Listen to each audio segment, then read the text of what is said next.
બનાસકાંઠાના અંબાજી મંદિરમાં વડાપ્રધાન શ્રી નરેન્દ્ર મોદી સરકારના સફળ 12 વર્ષ પૂર્ણ થવાના અવસરે વિશેષ મહાઆરતી અને પૂજા અર્ચનાનું આયોજન કરવામાં આવ્યું.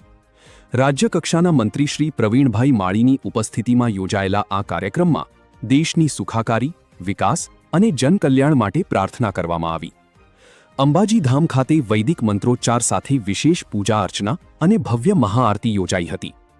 મંત્રી શ્રી પ્રવીણભાઈ માળીએ જણાવ્યું કે વડાપ્રધાન શ્રી નરેન્દ્ર મોદીએ સતત 12 વર્ષ સુધી દેશની સેવા કરીને વિકાસ અને સુશાસનના નવા માપદંડો સ્થાપિત કર્યા છે. કાર્યક્રમ દરમિયાન દેશની પ્રગતિ, સમૃદ્ધિ અને જનકલ્યાણ માટે પ્રાર્થના કરવામાં આવી હતી.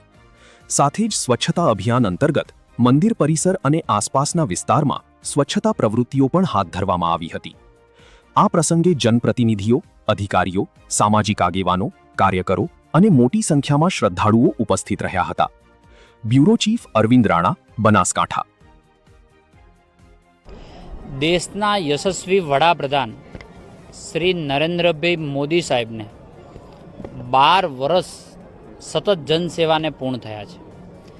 ન માત્ર 12 વર્ષ પૂર્ણ થયા, પણ આ પદ ઉપર સતત આટલા દિવસ સેવક તરીકે રહેવાનો પ્રથમ રેકોર્ડ જે હતો એ 4398 દિવસનો હતો.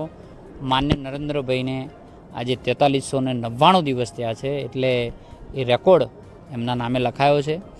આજે અમે સૌ સાથે મળીને દેશના યશસ્વી વડાપ્રધાન શ્રી નરેન્દ્રભાઈ મોદી સાહેબને મા જગતજનનીના ચરણોમાં તેમના માટે પ્રાર્થના કરવા માટે આવ્યા છીએ કે તેમને જનકલ્યાણ માટે, દલિતો, પીડિતો, શોષિતો અને વંચિતો માટે વધુ એમની સેવા કરવા માટે બળ આપે એવી મા જગતજનની અંબે માને પ્રાર્થના કરવા માટે આવ્યા છીએ.